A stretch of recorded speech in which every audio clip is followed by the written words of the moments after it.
The stars had seen many empires rise and fall, but none had been as cruel as they. Verth dominion. For 10,000 years Verth had conquered everything in their path. They had destroyed 63 species. They had burned worlds and enslaved billions. Their emperor Kaus Verath was over 1,000 years old. He had never known defeat. He had never known fear. To him, other species were nothing more than insects waiting to be crushed. So when the small blue planet called Earth refused to join the galactic conquered, Emperor Kaus saw it as an insult. The conquered was a union of 4,000 space-faring civilizations. Every species that reached the stars eventually joined. It was safer that way. The galaxy was a dangerous place, and the Varth were the most dangerous thing in it, but humans said no. They had expanded to 17 colony worlds. They had built ships and stations, yet they kept to themselves. They traded little. They shared nothing. They simply existed quiet, alone, watching. The conquered ambassadors thought humans were foolish. Some thought they were afraid. A few old species whispered different theories, but no one listened to them. Emperor Kaus decided to teach humanity lesson. He sent his finest armada, 3,000 warships, crossed the void of space toward Earth's solar system. Each ship was a mountain of metal and fire. Each one had destroyed worlds before. The fleet was led by the Emperor himself. Aboard his flagship, the Divine Fury, it was the largest warship ever built. Its weapons could crack a moon in half. The Galactic Conquered sent observers to watch. They set up a monitoring station at the edge of the solar system.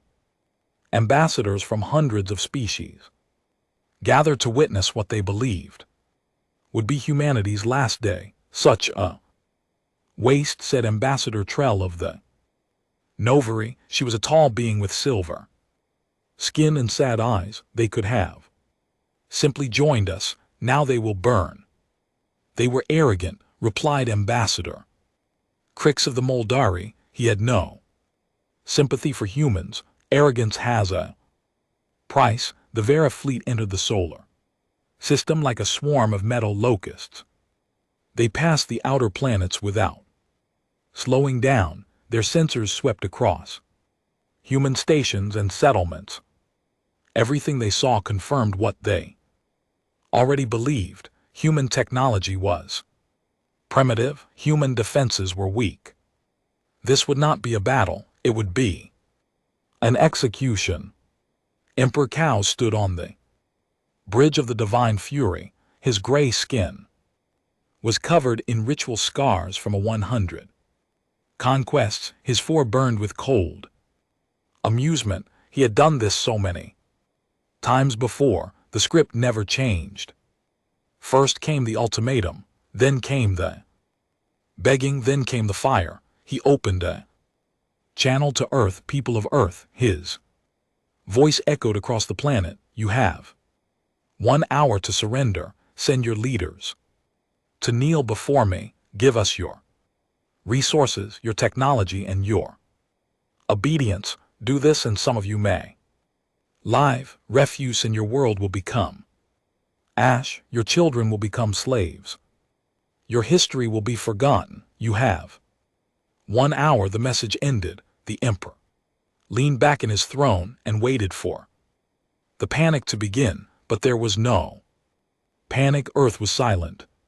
The Emperor frowned. His officers checked their equipment. The transmission had been received. Every human on the planet had heard his words, yet there was no response. No terrified leaders begging for mercy. No military channels exploding with desperate orders. Nothing, just silence. Perhaps they are too afraid to speak, suggested General Voy, the Emperor's most trusted commander. Perhaps the Emperor agreed. But something felt wrong. He had conquered 63 species. He knew what fear looked like. This was not fear, this was something else. He shook off the feeling it did not matter. Humanity's silence would not save them. Begin the attack, he ordered. Destroy their orbital stations. Show them we are not patient. The fleet opened fire. Plasma lances cut through space like burning spears. They struck the human stations. In orbit around Earth, metal melted. Structures collapsed. Debris rained down toward the planet below. At the conquered monitoring station, the ambassadors watched in grim silence. Some looked away, others recorded everything. This was history, dark history, but history. Nonetheless, it is done. Ambassador Crick said humanity will surrender now. But humanity did not surrender. Instead, something strange happened. Across the solar system, human colonies went dark. Not destroyed, their power signatures simply vanished. One by one, 17 worlds fell silent. What is happening? Ambassador Trell asked. Her instruments showed nothing. It was as if the colonies had never existed. On the divine fury, General Vaughn reported the same thing to the Emperor. My lord, we are losing contact with our scouts. Something is interfering with our sensors. Emperor Cow stood up slowly. For the first time in centuries, he felt a cold sensation in his chest. It was unfamiliar. It took him a moment to recognize it. It was doubt, deep beneath the mountains of Earth, in a facility that had not been used for 300 years. Admiral Cheney stood before a console. Red lights blinked across the panel. Behind her, 100 officers worked in focus. Silent, they had trained for this moment their entire lives. They had prayed it would never come. Now it was here. Admiral Chun was 60 years old. Her hair was gray and her face was lined with years of worry. She had commanded Earth's secret defense force for 2 decades. She knew what humanity had built. She knew what they were capable of, and she knew that once they revealed their true strength, nothing would ever be the same. She looked at the main screen. It showed the Ver fleet in orbit, 3,000 ships, millions of soldiers, an emperor who had never lost. He was about to lose now. She pressed her hand against the console. A scanner read her palm. A voice recognition system waited for her words. Prometheus. Protocol, she said quietly. Authorization Chunwei Alpha 77. Confirm. Activation. The system processed her command across the solar system. Hidden machines began to wake. Power flowed through circuits that have been dormant for centuries. Weapons that should not exist began to charge. Admiral Chun closed her eyes for a moment. She thought about the lives that would end. Today, not human lives. Ver lives. Millions of them. They had come to destroy her world. They had come to enslave her people. They would receive no mercy. She opened her eyes and spoke. Into her come all stations. This is Admiral Chun. The enemy is here. They have made their choice. Now we make ours. She paused. God forgive us all. Above Earth, the Varath fleet continued its bombardment, unaware that they had just made the worst mistake in galactic history. The silence was about to end, and the galaxy would never forget what came next. The conquered ambassadors stared at their screens in confusion. Something was wrong with their sensors. The readings made no sense. This equipment must be broken, Ambassador Crix muttered. He tapped his console with growing frustration. These energy signatures cannot be real. But the equipment was not broken, and the signatures were very real, across the solar system. Space itself seemed to shimmer and twist in places that had appeared empty moments before. Massive structures began to appear. They materialized like ghosts becoming solid, the cloaking fields dissolving to reveal what had been hidden for 3 centuries. Ambassador Trell felt her blood turn cold. She had studied human history. She had read about their wars, their struggles, their capacity for both creation and destruction. She had always believed that humanity was a young species with great potential but limited power. She had been wrong. What are those? She whispered. The answer came from the oldest ambassador in the room. He was from the Luminari, a species so ancient that they had watched stars form and die. He rarely spoke, but now his voice cut through the silence like a knife. Those are what humanity has been building while the galaxy ignored them. Those are what they hid from us. Those are the reason they stayed alone. The structures were battle stations. Thousands of them, they hung in space like metal flowers of death, each one bristling with weapons that the conquered had never seen before. The sensors counted them one by one. When the counting stopped, the number was 12,000. 12,000 battle stations hidden in folded space waiting. But that was not the worst part. On the bridge of the divine fury, Emperor Cows watched his tactical display with growing horror. His officers were shouting, his commanders were screaming orders, but nothing could prepare them for what emerged from the asteroid belt. They were ships, but calling them ships was like calling an ocean a puddle. They were mountains. They were moons. They were weapons of such scale that the Emperor's mind struggled to comprehend them. 7 of them, each one the size of a small moon, each one covered in weapons that glowed with terrible energy, each one moving toward the Varith fleet with slow, unstoppable purpose. What are those things? General Vaughn asked. His voice was barely a whisper. The Emperor said nothing. He could not speak.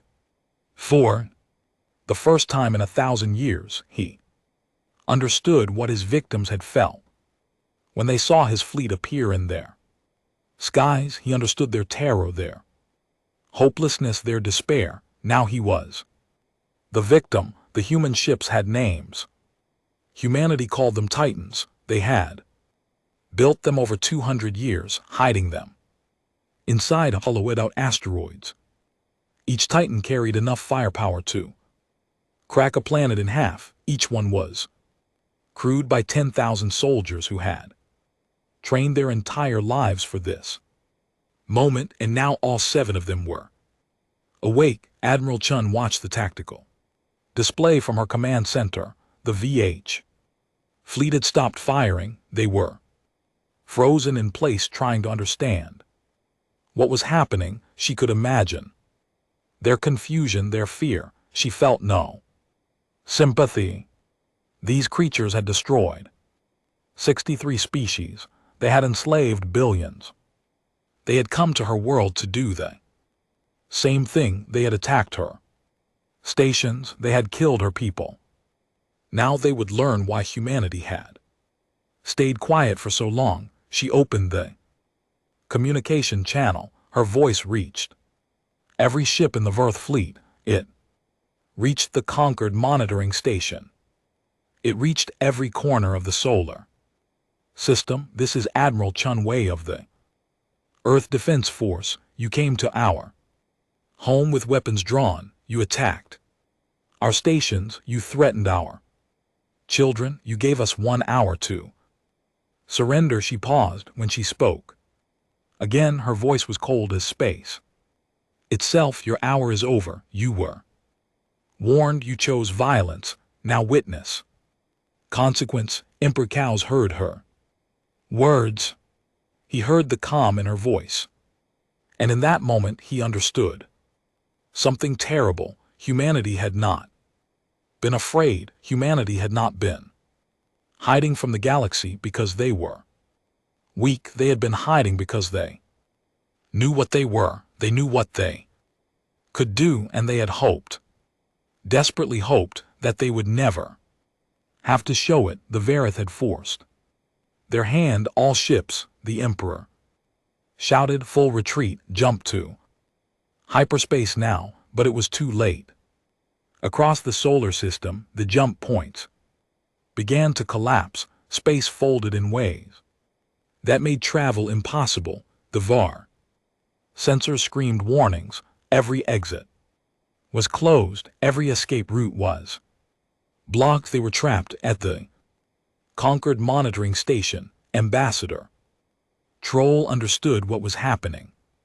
Humanity had developed fold space technology that the galaxy had only theorized about. They could bend space itself. They could create and destroy pathways through the void, and they had just sealed the Vath fleet inside a cage with no doors. They cannot escape, she said softly. No one can escape. Luminori Ambassador nodded slowly.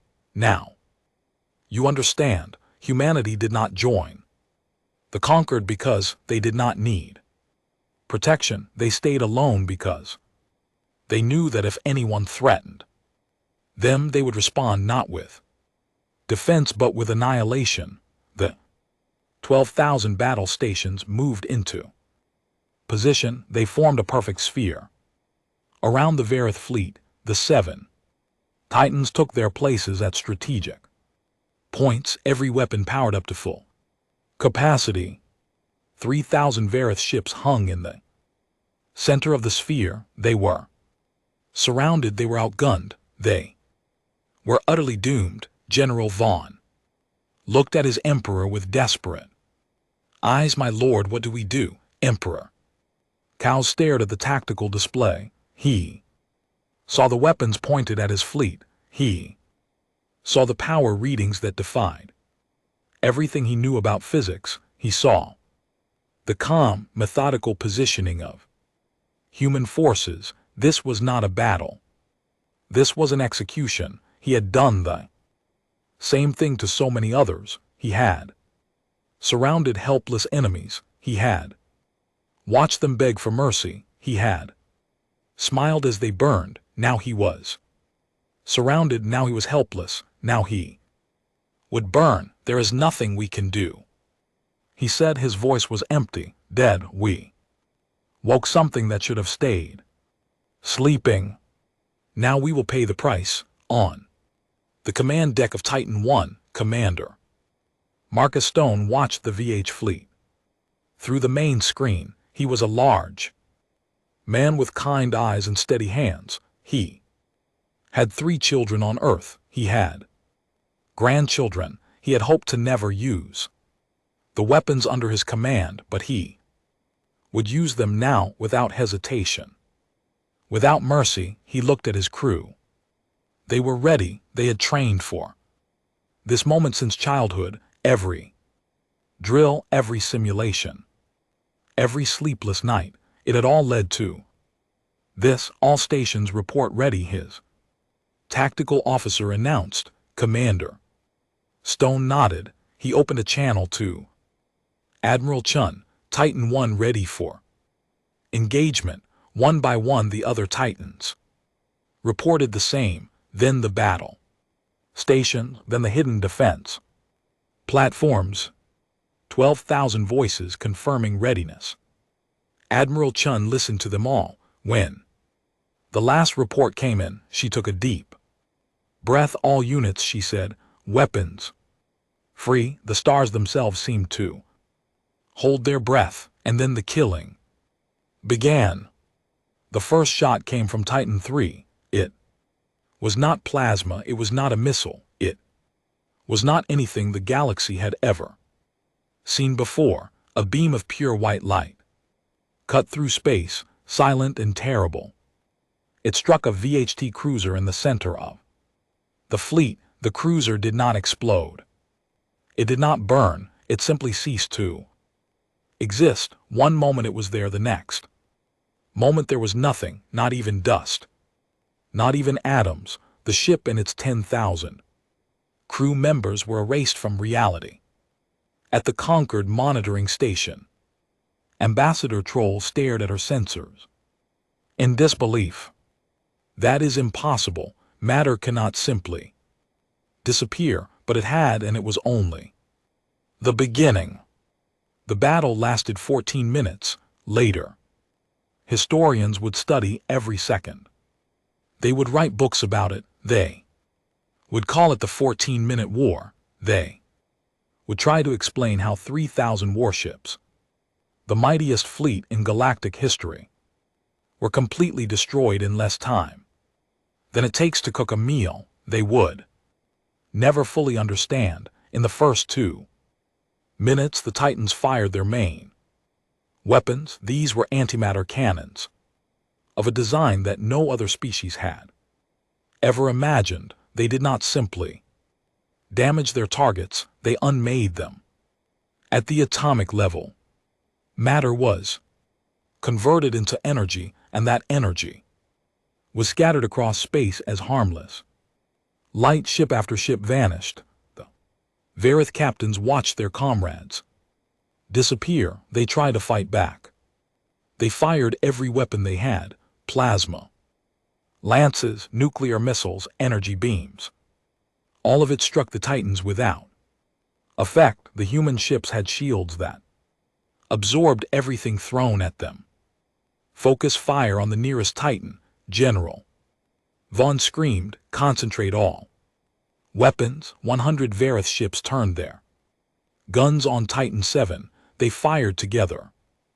Storm of destructive energy slammed into the human vessel. The light was blinding. The power was enough to destroy a continent. When the light faded, Titan 07 was undamaged, not even scratched. That is impossible, General Vaughn whispered.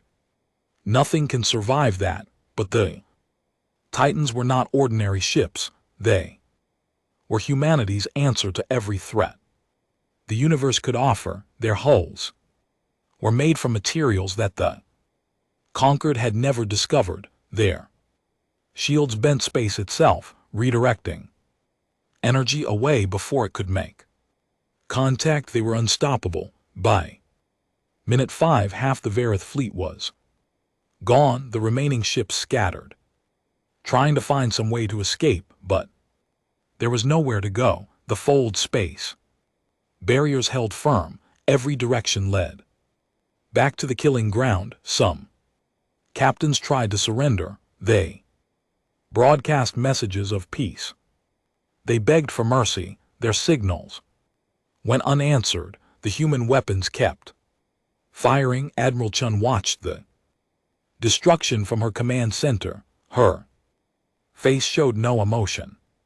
She had given the Vera a chance to leave. She had warned them. They had chosen to attack anyway. Now there was no stopping until the job was done. This was not cruelty. This was survival. If any Vath ship escaped, they would return with more forces. The Vath would never stop. They had proven that with 63 other species. The only way to end the threat was total elimination. At minute 6, the battle stations joined the attack. 12,000 platforms opened fire simultaneously. The precision was perfect. Each station targeted a specific ship. Each shot hit exactly where it was meant to hit.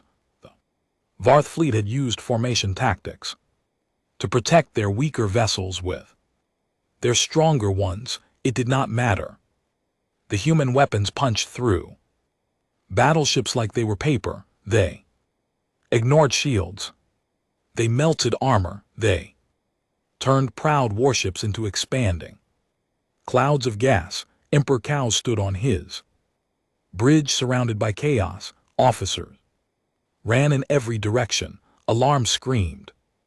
The tactical display showed red dots, disappearing one by one. Each dot was a ship. Each ship helped thousands of lives. We must do something, General Vaughn shouted. There must be a way. But there was no way. The Emperor understood this now. He had conquered 63 species. He had watched them struggle and fail against his overwhelming force. Now he was the one struggling. Now he was the one failing. The universe had a sense of justice. After all, by minute 9, only 500 Vis ships remained. They clustered together, their weapons pointed outward, their shields overlapping. It was a defensive formation that had worked against every enemy they had ever faced. The Titans responded by simply increasing their fire rate. The defensive formation held for 11 seconds, then it collapsed as ships were picked off one by one. Emperor Chaos made a decision. If he was going to die, he would die striking at his enemy. He would die with honor. All remaining ships follow me, he broadcast. We will ram Earth itself. If we are to fall, we will take them with us. 300 ships answered his call. They broke from the formation and accelerated toward Earth. Their engines burned at maximum power. They did not care about survival. They cared only about vengeance. Titan 07 moved to intercept. It positioned itself directly in the path of the charging fleet. Commander Sarah Wang stood on its bridge, watching the approaching ships. They are going to ram us, her tactical officer reported. Commander Wang nodded. Let them try. The Divine Fury led the charge. Emperor Chaos stood at the front of his bridge, watching Earth grow larger on his screen. Behind Earth he could see Titan 07 approaching. It was trying to block his path. He would go through it.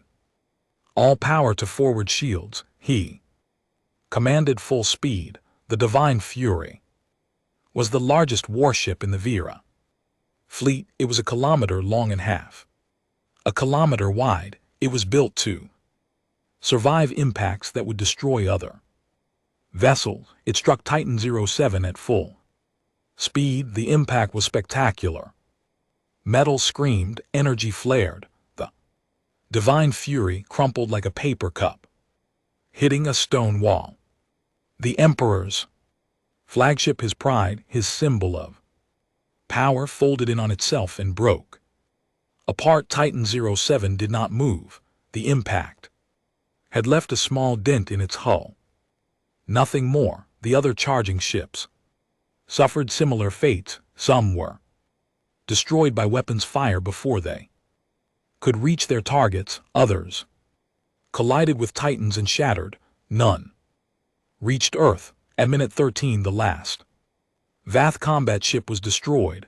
Only escape pods remained, drifting through a sea of debris that had once been the mightiest fleet in the galaxy. Admiral Chun found Emperor Chaos in one of those pods. He has survived the destruction of his flagship. His 4 eyes stared blankly at the destruction around him.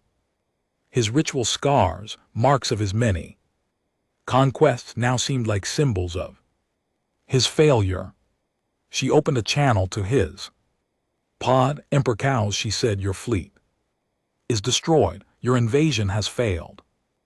I am giving you one chance to send a message to your home world. Tell them what happened here. Tell them what we are capable of. Do this and I will let your survivors live. The Emperor heard her words. He understood their meaning.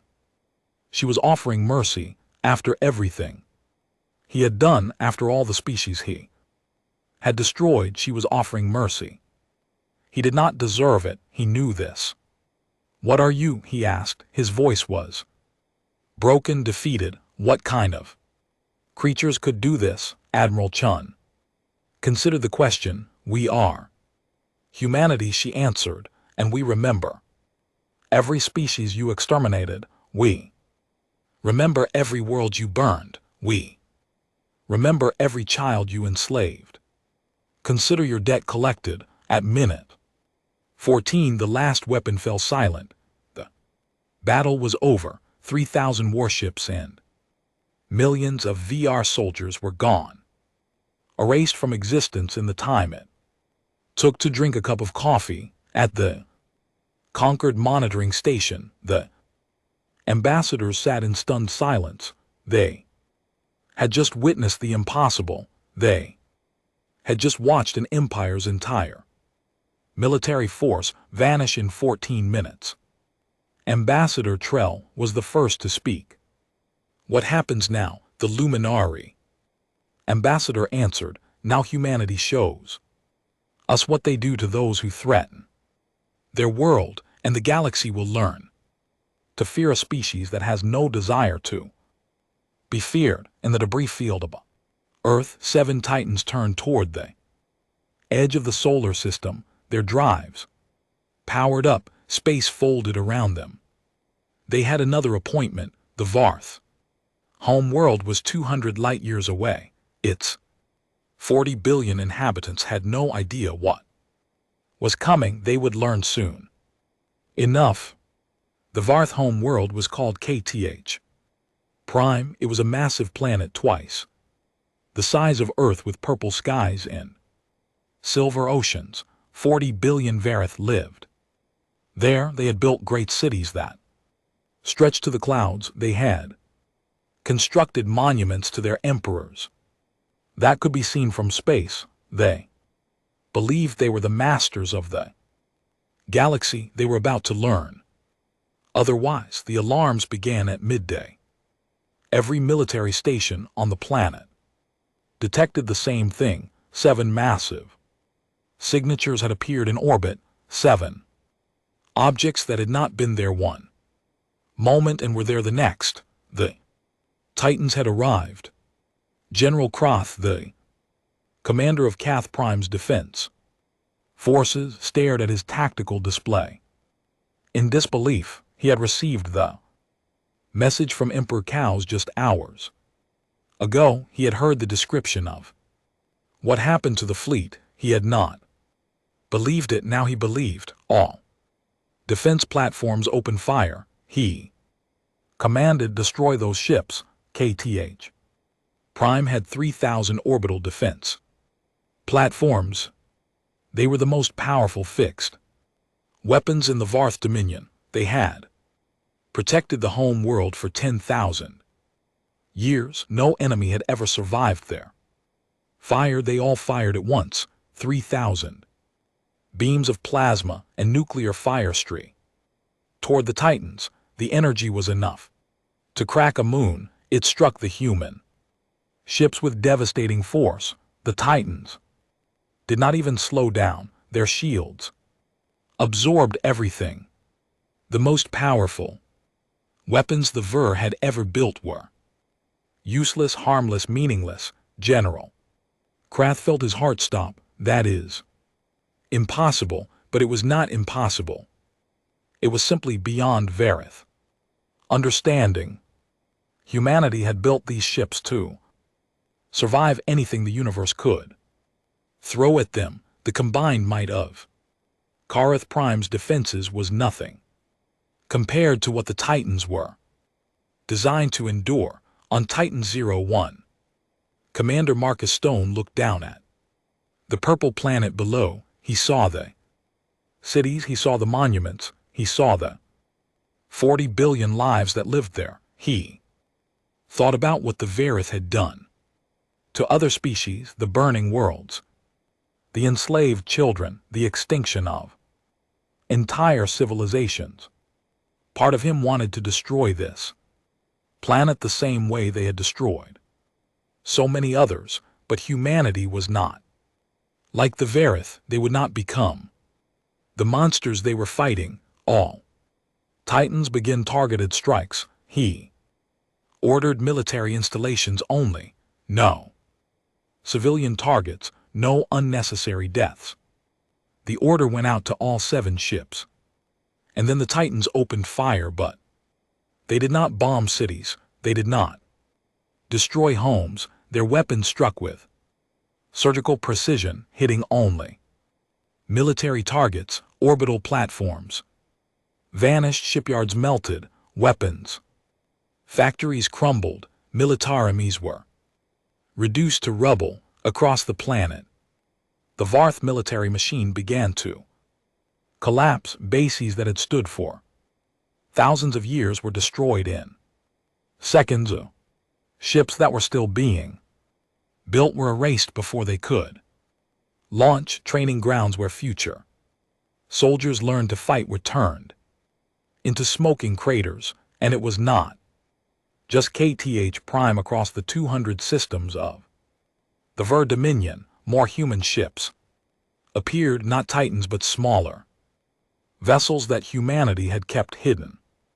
Even longer, they emerged from fold space at every Varith military installation in the Empire, and they began the same process of systematic destruction in 14 minutes, the same amount of time it had taken to destroy the invasion fleet. Humanity dismantled 10,000 years of Varith military power.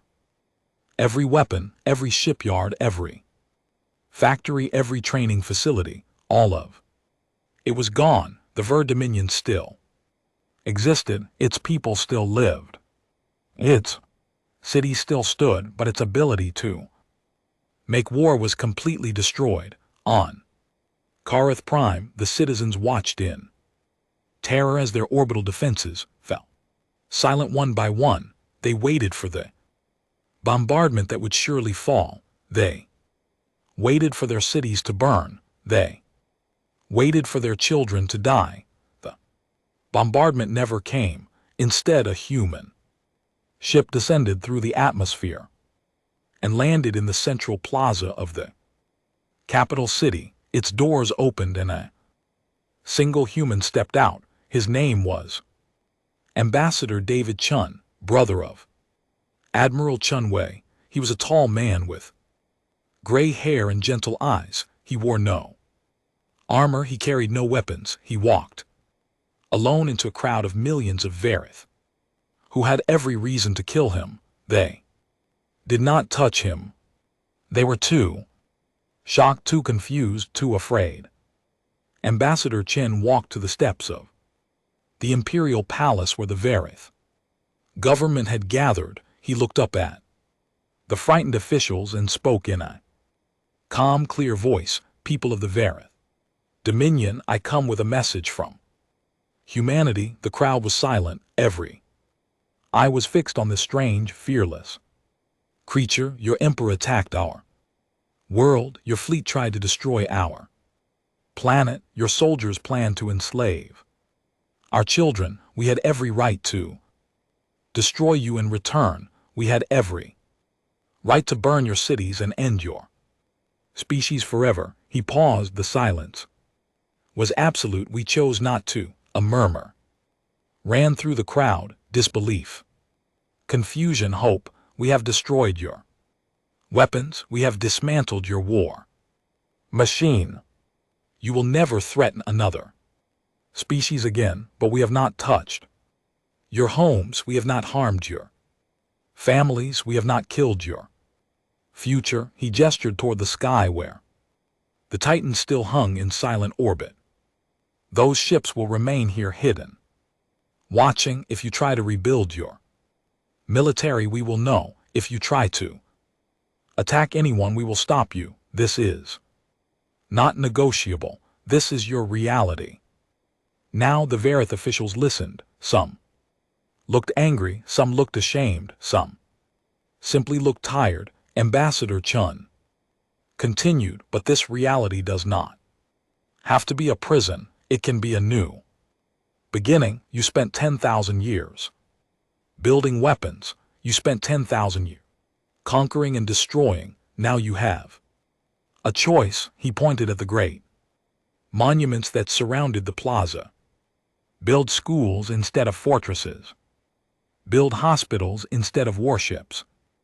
Build art instead of weapons, show the galaxy that you can be more than conquerors, show us that you can be neighbors. He stepped closer to the officials, his voice softening. We do not hate you, we do not want revenge, we want peace, real peace, the kind of peace where your children and our children can grow up without fear. You have one chance to create that peace. We suggest you take it. He turned and walked back to his ship. No one stopped him, no one spoke. The crowd simply watched as this strange human who had spared their world climbed aboard his vessel and flew away, far away at the conquered monitoring station. The ambassadors had watched everything. They had seen the military strikes.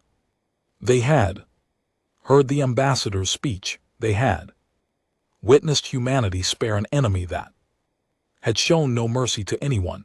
Ambassador Trell shook her head slowly. I do not understand. They had the power to destroy the Verith completely. Why did they show mercy? The Luminari ambassador answered, because that is what separates humanity from the Varth.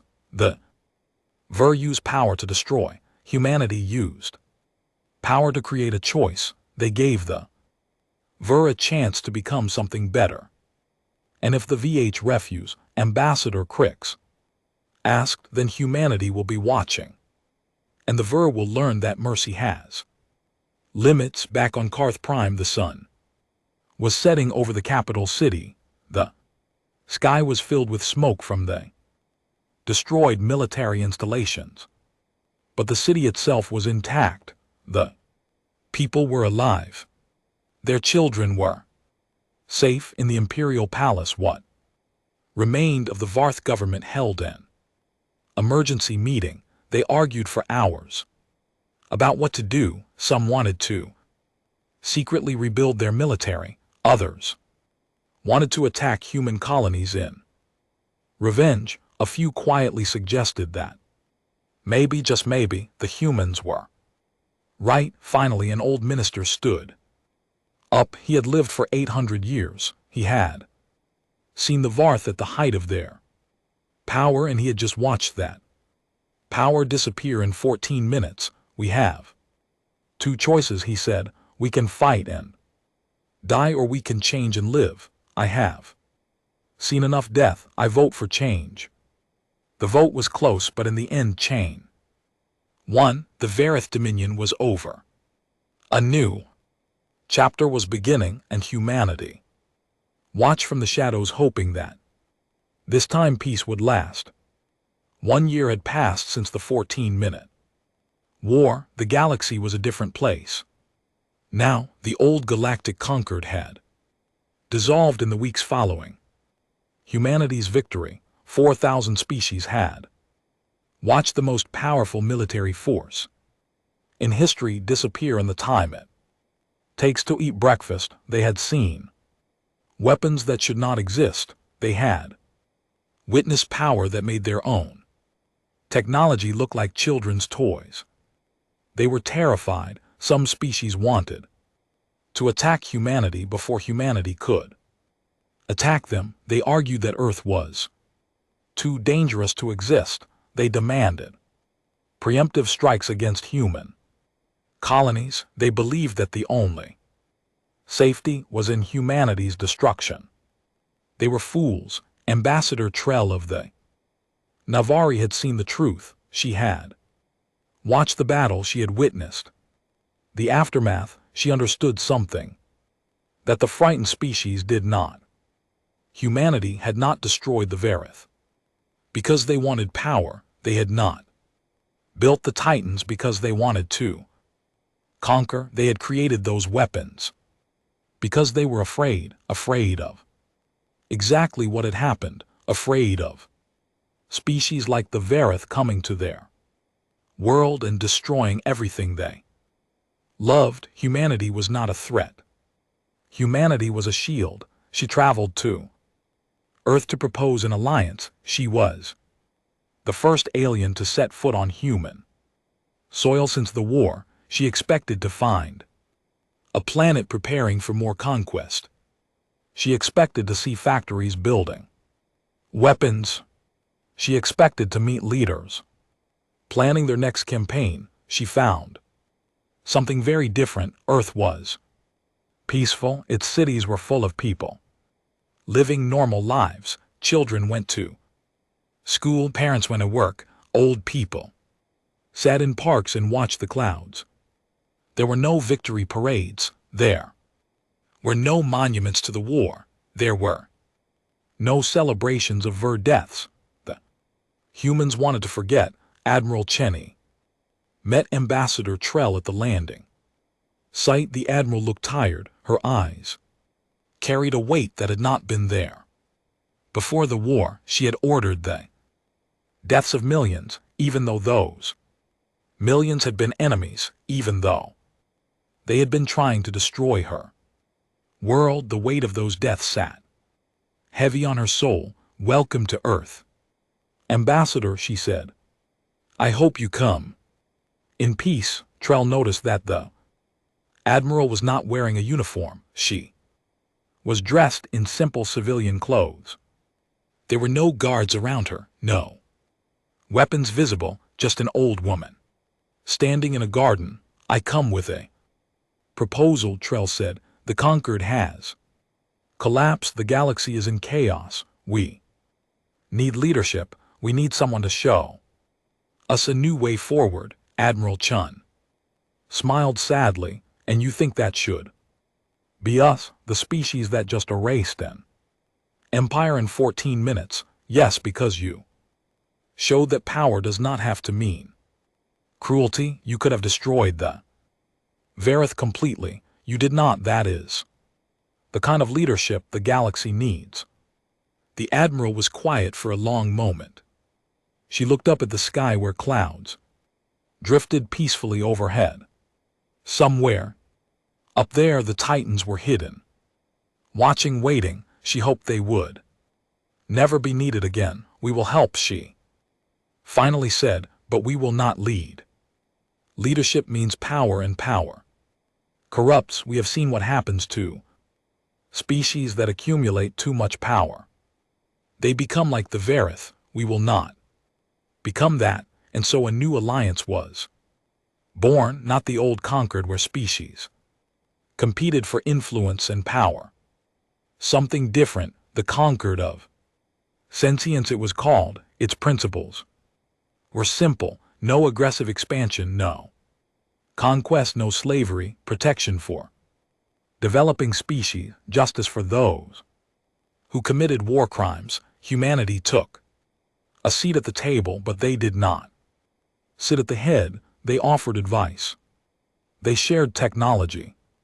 They helped write the new laws, but they refused to rule. Some species did not understand. They saw humanity's power and wondered why they did not use it. They saw the Titans and wondered why they were not conquering the galaxy. They saw the weapons and wondered why they were not pointed at new targets. They did not understand that this was exactly why humanity had hidden for so long. On Kareth Prime, the Verith were changing. It was slow, it was painful. Thousands of years of military culture could not be erased in a single year. Many Verith still hated humanity. Many still dreamed of revenge, but they could not act on those dreams. The human monitoring systems watched everything. Any attempt to build weapons was stopped before it began. Some Verith turned their energy to other things. Scientists who had designed weapons now designed medical equipment. Engineers who had built warships now built bridges. Artists who had created propaganda now created beauty. A new generation of Veris. Children was growing up. They had never known the old empire. They had never seen the conquest fleets. They had only heard stories about the 14 minutes that changed everything. To them, the old ways were history. The new ways were simply how things were. There was hope. Small hope, fragile hope, but hope. Nonetheless, Admiral Chen Wei retired from military service 6 months after the war. She could not bear the weight of command anymore. Every time she closed her eyes, she saw the Ver ships disappearing. She heard the silence of millions of lives ending. She felt the terrible ease of destruction. She became a teacher instead. She founded a school for military officers, but it was not a school that taught tactics and weapons. It was a school that taught ethics, philosophy, the meaning of power, and the responsibility that came with it. Power without restraint is just another form of tyranny. She told her students, we did not defeat the Vath to become them. We defeated them so that no one would have to be them. Remember this always. The Titans were moved to deep space. Hidden once more, their crews were released from service and returned to normal lives. The weapons that had ended an empire gathered dust in the darkness. Between stars, humanity hoped they would never be needed again. 5 years later, a young Varith girl named Sir walked through the gardens of what had once been a military academy. It was now a museum dedicated to the history of the Ver people, not just the conquests, not just the victories, all of it, the good and the bad, the pride and the shame. Her grandmother walked beside her, holding her small hand.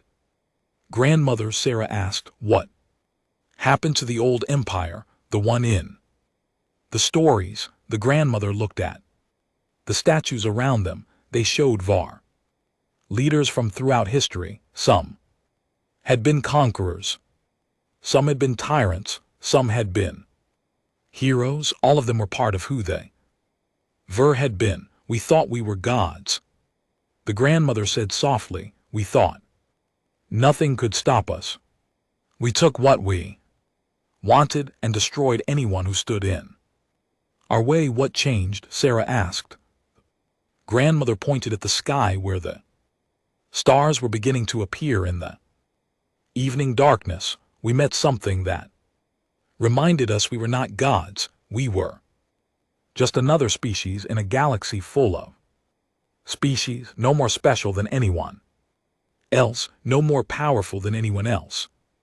We had simply never met anyone who could prove it. The humans, Sarah said. She had learned about them in school. Yes, the humans, they could have destroyed us. They had every reason to destroy us.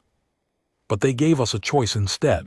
They gave us a chance to become something better. Sir thought about this. Are we better now? The grandmother smiled. It was a sad smile full of memories and regrets, but there was hope in it too.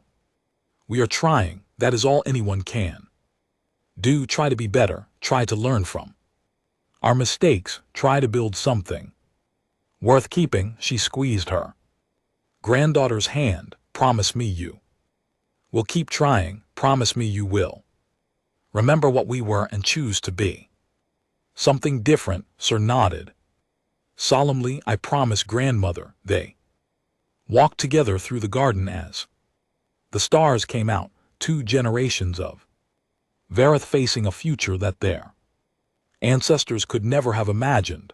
In the Concord of Sentient Official Historical Archive, there is an entry about humanity. It is studied by scholars across 4,000 worlds. It tries to explain what happened during the 14-minute war and why it mattered. Entry ends with a quote from a human ambassador spoken during the first meeting of the new Concord. Someone had asked the question that was on everyone's mind. Why had humanity hidden their strength for so long? Why had they pretended to be weak when they were so powerful? The ambassador had thought about the question for a long time. Before answering, we did not hide. Because we were weak, he finally said. We hid because we knew what we were capable of. We understood our own potential for destruction. We had seen what power could do when it was used. Without wisdom, without restraint, without compassion, we had seen it in our own history. We did not want to add to the galaxy's suffering. We wanted to be left alone to build something good. He paused and his eyes were sad, but we also knew that someday someone would force us to reveal what we had built. Someone would threaten our children. Someone would try to destroy our home. And when that day came, we would respond. With everything we had, he looked around the room at the assembled ambassadors. From across the galaxy, we were terrified of that day, not because we feared losing, we feared winning. We feared becoming the monsters we were built to destroy. And now that day has come and gone. We won. The Verith are defeated, and every day since we have asked ourselves the same question. His voice dropped to a whisper. Did we become the monsters, or did we stop them? The entry in the archive has no conclusion. Scholars still debate the answer to that question. Some say humanity showed that power could be used responsibly. Others say that the destruction of the Vath fleet was monstrous no matter the justification. Perhaps both are true. Perhaps that is the point. Power is neither good nor evil. It is simply power. What matters is the choices made by those who hold it. Humanity made their choice. The galaxy is still living with the consequences. And somewhere in the darkness between stars, 7 moon-sized ships drift silently, waiting for the day they might be needed again, waiting and hoping that day never comes.